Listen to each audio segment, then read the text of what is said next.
Lost lineage unearthed. 6,000-year-old skeletons in Colombia reveal a vanished human ancestry that rewrites South American history. In a discovery that may dramatically reshape our understanding of how the Americans were populated, archaeologists in Colombia have uncovered 6,000-year-old human remains with a never before seen genetic lineage. Now let's deep dive into this story on this AI podcast. Okay, so try to picture this. These huge stretches of human history, right? Entire people's whole culture is just living, thriving for ages, millennia even. Right. And then they just, well, they fade away. Not, necessarily some big war or disaster, but maybe just dissolving into time, into the soil. We often look for, like, direct lines, direct descendants when we study the past. But what if a whole distinct group of people just vanished, leaving no genetic trace in the people living there today? That's a really profound thought, and it's pretty much exactly what this recent discovery in Colombia seems to be suggesting happened. Okay. We're looking at some incredible new research. It's based on analyzing ancient DNA pulled from skeletons found at this site called Checua. Checua, right. And yeah, it's a finding that could really potentially shake up how we understand the peopling of South America, the very early history. So this study gives us something quite unusual, doesn't it? A genetic timeline going back, 6,000 years? That's right, 6,000 years, all from remains found in this one very specific, very crucial area. Wow. It really does. So our mission today in this deep dive is to take this research, these sources, and really dig into what this vanished lineage might tell us. Okay. What were they like? How do they fit into the bigger picture of migrations into South America? And maybe most importantly, what does their disappearance tell us about what actually happened on the Bogotá Altipano all those thousands of years ago? Yeah, what secrets are still hidden there in the genes, in the dirt itself? Exactly. What surprises await? All right, so let's set the scene first. Checua, you mentioned the name. Where exactly is that, and why is it so vital for this story? Okay. Checua is just north of Bogotá, up on the high plains, the Bogotá Altiplano in Colombia. And its location is, well, it's absolutely critical. Why critical? What made it special? Because this highland plateau, it wasn't geographically cut off. Think of it more like a natural crossroads, an ancient highway almost. A highway connecting what? Different worlds, really. Mesoamerica to the north, the Amazon basin way off to the east, and then the Andes Mountains stretching south. It was a meeting point. A meeting point. I like that. Where different migrations, different cultural influences could sort of bump into each other. Precisely. Kim Louise Creddick, she's one of the lead researchers, really emphasizes this. She said, this area is key to understanding how the Americas were populated. It acted as a land bridge and was a meeting point for major cultural spheres. Right, a land bridge and meeting point. Makes sense. Exactly. And it was right there in this really strategic spot that archaeologists found these remains.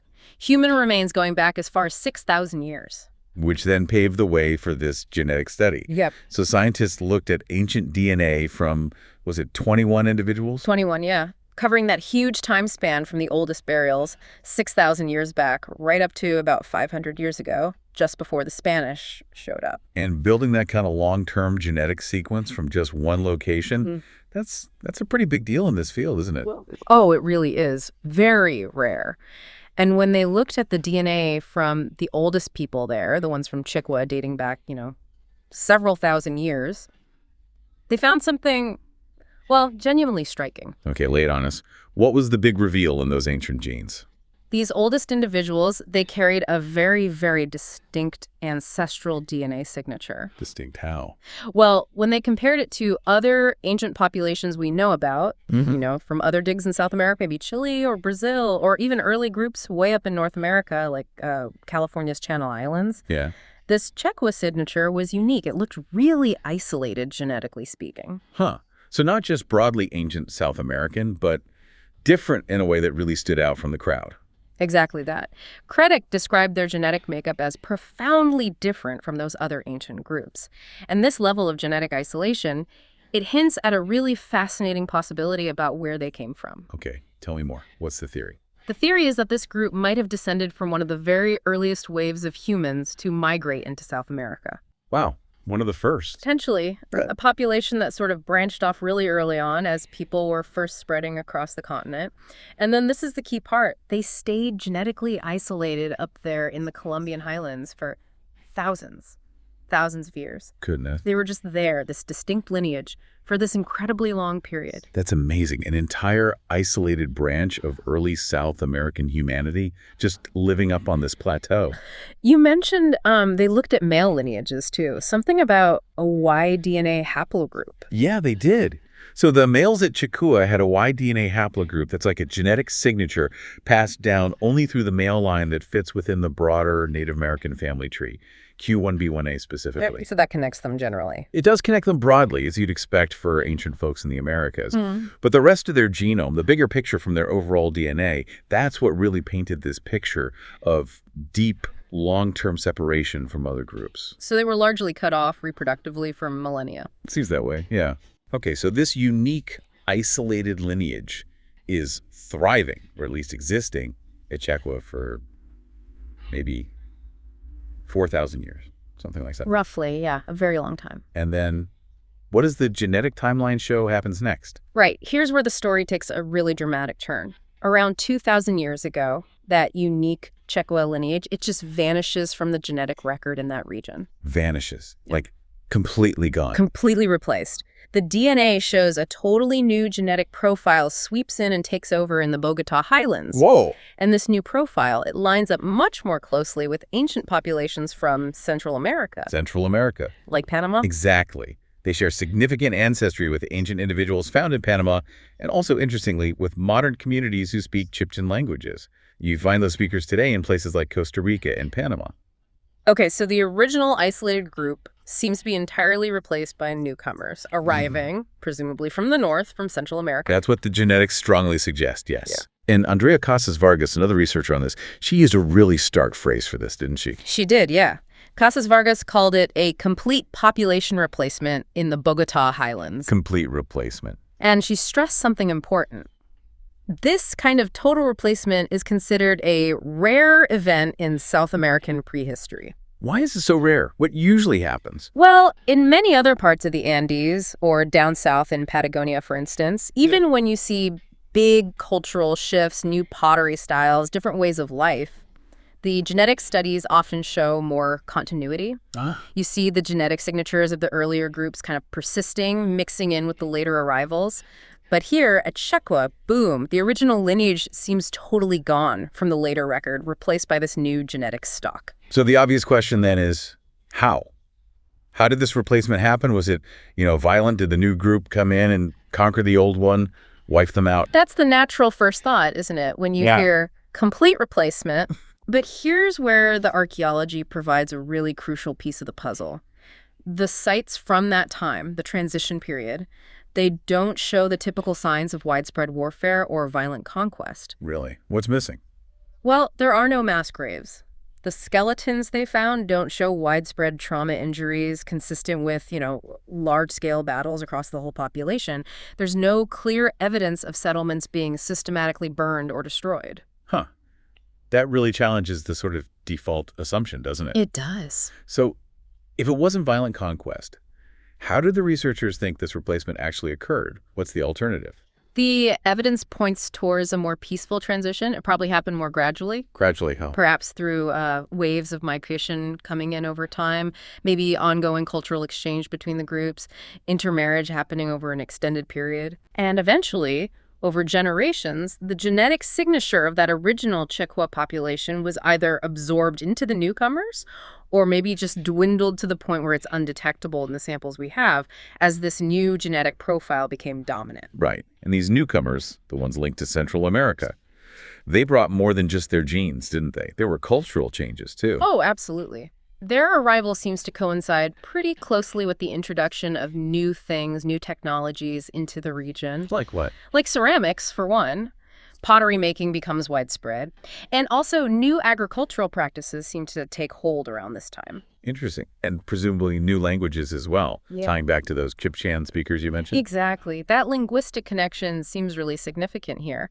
The arrival of this new genetic group is strongly linked to the rise of what archaeologists call the Herrera tradition. The Herrera tradition. Yeah. Okay. Yeah, this was one of the first widespread cultures in that area known for mastering pottery and farming. And critically, the Herrera tradition seems to lay the groundwork for the later, much larger, more complex Muisca civilization. Ah, the Muisca. They're the ones who dominated the Bogotá Altiplano right up until the Spanish arrived in the 16th century. Right? That's them. So there's this potential line: Central American-linked migrants bring new culture, Herrera tradition, Muisca civilization. Okay, that connects a lot of dots. Yeah. But does that mean modern indigenous Colombians living on the Altiplano today are direct descendants of either group, either the original vanished Checua people or these Herrera migrants? Well, based on this research, it seems the picture for modern indigenous ancestry in the region is actually more complex than a direct line from either of those two very early groups in isolation. Okay, how so? Their genetic ancestry seems to reflect additional later waves of population movements and mixing. It includes input from groups that likely arrived from places like Venezuela and maybe other parts of Central America after this Herrera-linked group was already established. Right, so it's layers upon layers. Exactly. History is rarely simple straight lines. Which really hammers home an important point, doesn't it? That tracing ancient DNA, genetic ancestry, it's fascinating, it's crucial science, but it's not the same thing as cultural identity today. That is an absolutely vital distinction, and it's one the researchers themselves are very careful to make. Professor Cosimo Post, another author, put it very clearly. He said, questions about history and origins touch on a sensitive area of self-perception and identity. Genetic ancestry should never be equated with cultural identity. Yeah, that's well put. Yeah. Your ancient genes tell one part of the story, but who you are culturally today, Yeah. that's built from so much more. History, tradition, language, lived experience. Precisely. And it's worth highlighting the research team seems to have taken this sensitivity really seriously. How so? They apparently worked closely with the Guardia Indígena Muisca, who are, the recognized modern descendants of that later Muisca civilization. Ah, good. Yeah, to make sure the research was done respectfully, to bring in their perspectives, and to honor the indigenous knowledge systems related to the land and its deep history. That kind of collaboration is so important, isn't it? That's right. Especially when you're dealing with human remains and histories that connect directly to living communities. Absolutely essential. It's actually kind of amazing to think that this study, it's the first ancient DNA research ever done in Colombia. That's right. Pioneering stuff for the country. And the scientists involved are clearly very hopeful that this is just the start. They see it cracking open a door. So looking ahead, what's the potential here? What comes next? Well, they strongly believe that similar ancient DNA work in the regions around the Bogotá Altiplano, places like, say, Western Colombia or over into Venezuela, maybe down into Ecuador, that's going to be crucial. Crucial for what? For filling in the huge gaps we still have in understanding those very early human migrations across the whole continent. As Credit put it, ancient DNA from these areas will be crucial.